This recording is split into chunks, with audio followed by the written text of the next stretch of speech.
இதை மாத்தலைன்னா உங்களுடைய வேலையுடைய மதிப்பு உங்களுடைய நிறுவனத்துல உயராது. அப்ப என்ன விஷயங்கள் மாத்தணும் அப்படிங்கிறது தான் இந்த பதிவுல நான் உங்களோட பகிர்ந்து கொள்ள போறேன். முக்கியமான விஷயம், இந்த ஃபார்முலா மட்டும் பின்பற்றுங்க, ஒட்டுமொத்த உங்களுடைய லைஃப் டோட்டலாவே மாறுவதற்கு உண்டான வாய்ப்பு இருக்கு. அப்படி என்னங்க ஃபார்முலா? ஹேவ் டு பி அப்படிங்கிற நிலையில இருந்து பி டு ஹேவ் அப்படின்னு மாறுங்க. அது என்ன ஹேவ் டு பி? இந்த ஃபார்முலாவில இருந்து பி டு ஹேவ்னு மாறுனா என்னுடைய வேலையுடைய மதிப்பு உயருமா? எனக்கு சம்பளம் உயர்வு கிடைக்கும், இல்ல எனக்கு உண்டான தகுதி இந்த நிறுவனத்துல கிடைக்குமா?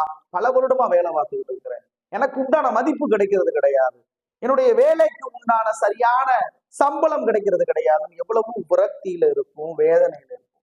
நான் இந்த விஷயம் சொல்லும் பொழுது சில பேருக்கு வியப்பா இருக்கும், விரக்தியாகவும் இருக்கும்.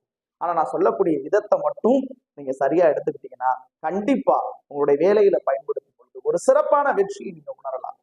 அது என்ன ஹேவ் டு பி? அதாவது எனக்கு நீங்க சம்பள உயர்வு கொடுத்தா, எனக்கு நீங்க இன்சென்டிவ கொடுத்தா, எனக்கு நீங்க இதை செஞ்சா அப்படிங்கிறது தான் ஹேவ். அடுத்தது டூ.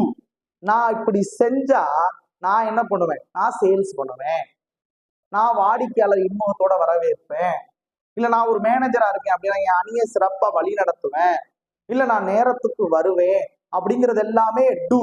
அடுத்தது மூணாவது பி.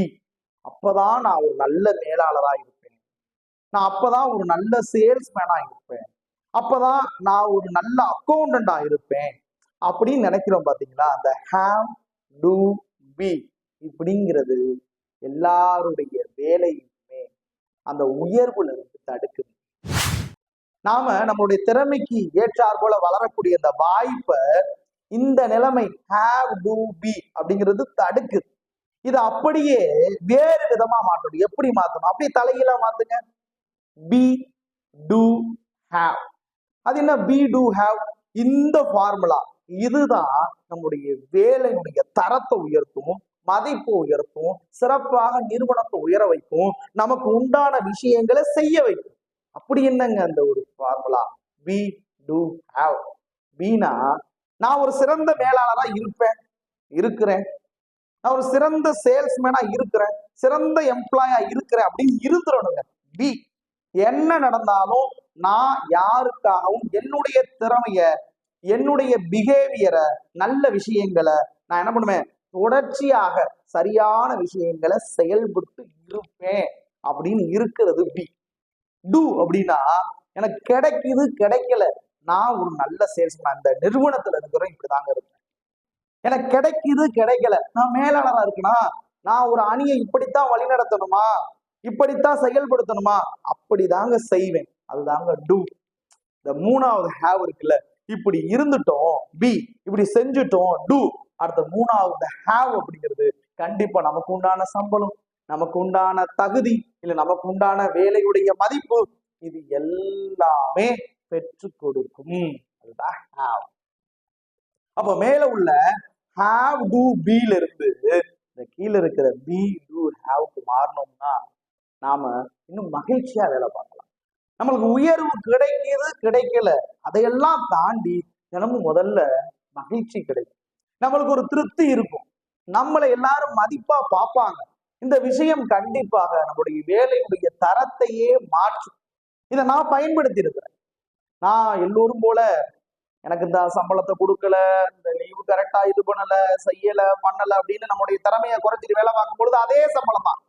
ஆனா இது எது செஞ்சாலும், எந்த நிறுவனமா இருக்கட்டும், எது செஞ்சாலும் நான் என்னுடைய வேலையில சிறப்பாக இருப்பேன், என் வேலையை சிறப்பா செய்வேன், கரெக்டா நேரத்துக்கு வருவேன், எனக்கு என்ன ரோல்ஸ் அண்ட் ரெஸ்பான்சிபிலிட்டி அதை சரியா செய்வேன் அப்படின்னு நான் செய்யும் பொழுது எனக்கு என்ன தேவை? சொல்ல போனா நான் எதிர்பார்த்ததை விட எதிர்பார்க்காததெல்லாம் எனக்கு கிடைச்சிச்சு. திடீர்னு கூப்பிட்டு உங்களுக்கு பெர்ஃபார்மன்ஸ் அவார்டு அப்படின்னு கொடுக்குறாங்க, திடீர்னு கூப்பிட்டு செக்ல என்ன பண்றாங்க, நீங்க சிறப்பா செயல்பட்டீங்க அப்படின்னு சொல்லி பணம் கொடுக்குறாங்க. ஆனா இத்தனை வருஷமா அதே உழைப்ப கொடுக்கும் பொழுது அது கிடைச்சிச்சானா? கிடையாது, கண்டுக்க கூட கிடையாது. ஆனா அந்த எண்ணத்தை மாத்திக்கிட்டு யாருக்காகவும் என்னுடைய நல்ல விஷயத்தை விட்டு கொடுக்க மாட்டேன், என்னுடைய திறமையை நான் குறைச்சிக்க மாட்டேன் அப்படின்னு செயல்படும் பொழுது நம்மளுடைய வேலையின் மதிப்பு உயருது. கண்டிப்பா அதுக்கு மதிப்பு கொடுத்துதான் ஆகணும், அந்த வேலைக்கு உண்டான சம்பளத்தை கொடுத்துதான் ஆகணும், நம்மளுக்கு உண்டான அந்த பதவியை கொடுத்துதான் ஆகணும். இது தானா நடக்கிறதுக்கு உண்டான ஃபார்முலா தான் we do have. இதே மாதிரி விஷயம் உங்களுடைய வாழ்க்கையில நடந்திருந்தா கமெண்ட்ல பகிர்ந்துகள். இது உங்களுக்கு பயனுள்ள தகவலா இருந்தா உங்களுடைய அணியினருக்கு, உங்களுக்கு தெரிஞ்சவங்களுக்கு இந்த வீடியோவை ஷேர் பண்ணுங்க. அவங்க இதை பார்த்து இன்னும் சிறப்பா அவங்களுடைய வேலையுடைய தரத்தை உயர்த்தி கொள்வார்கள். வளரட்டும். நன்றி. Thank you so much.